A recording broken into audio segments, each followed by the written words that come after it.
Assalomu alaykum. Hurmatli Tatiana Akbarovna, qadrli mehmonlar, ustozlar.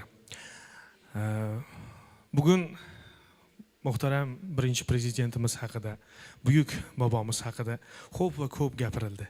So'zga chiqqanlarni to'lqinlanib, so'zlarni yakuniga yetkiza olmay uzoq vaqt so'zlaganlarning ham sababi bor. Chunki u inson haqidagi bizning xotiralarimiz, bizni taassurotlarimiz cheksiz. Shu o'rinda men ham kichkinagina bir voqeani ijozatinglar bilan aytmoqchi edim. 2001-yili men 6-sinfda o'qirdim.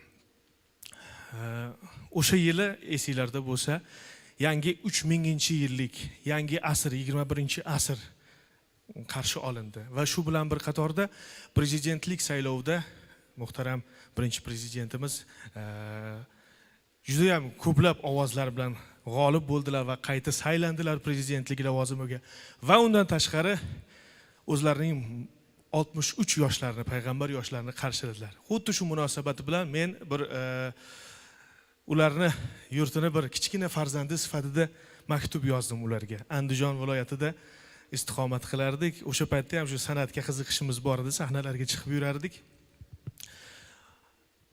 Tabriklab, bayramlar bilan, tug'ilgan kunlari bilan, yaxshi kunlar bilan va qayta saylanganlar bilan tabriklab va bir orzuyimni aytgan edim.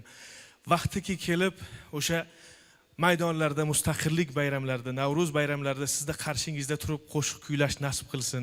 O'sha paytda siz bilan yuz ko'rishaylik deb maktub yozgan edim. Va u maktub yetib boribdi va menga javob xati kelgan. U xat hali hamon ardog'imizda saqlanadi. Va menga bir katta bir o'yinchoq bilan birgalikda mana shu maktubni yuborganlar. Va oradan vaqt o'tib mustaqillik maydonida biz ular bilan diydorlashdik va meni shu voqea hayratga soldiki, hali hamon o'sha maktub ularning eslarida ekan.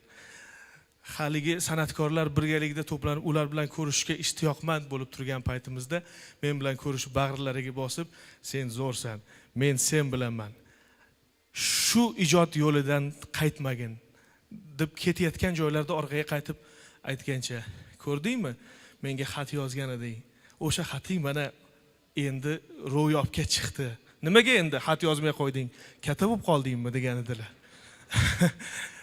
Bunaqa xotira, bu holatdan keyin nima deydi? Har qanday inson o'zini yo'qotib qo'yishi tabiiy. Millat boshchisi, davlatning rahbari hech bir so'z deya olmadim o'sha paytda. Lekin ana shu aytmoqchi bo'lgan so'zlarimni, bu inson haqidagi meni xotiralarimni, bu insonga bo'lgan mehr va muhabbatimni mazkur yangilaydigan qo'shiq orqali sizlarga havola etmoqchiman. Marhamat.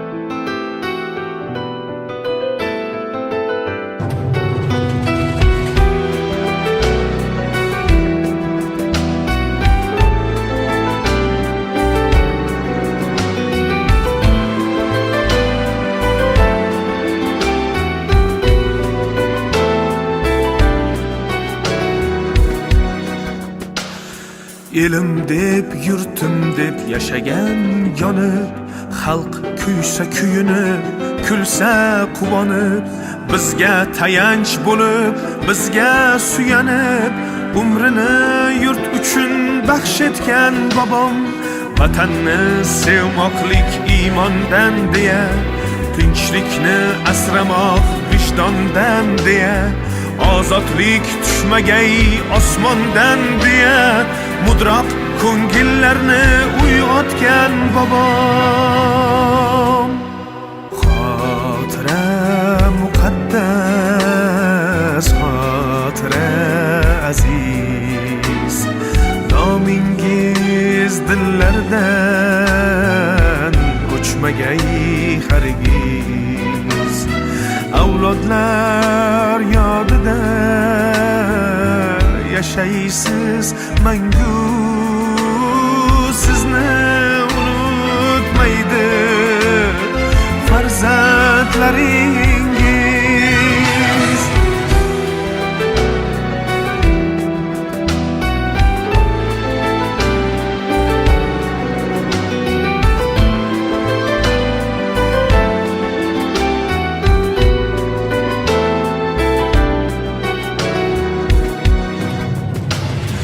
O'zbekning o'ziga bekligi ayon, eng katta boyligi erkligi ayon.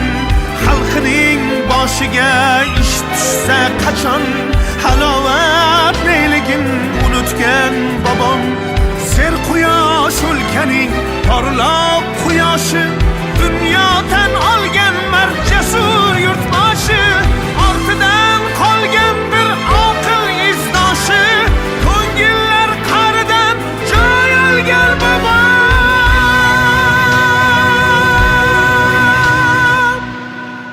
Xotira muqaddas, xotira aziz, nomingiz dillardan o'chmagay hargiz. Avlodlar yodida yashaysiz mangu, sizni unutmaydi ona xalqing.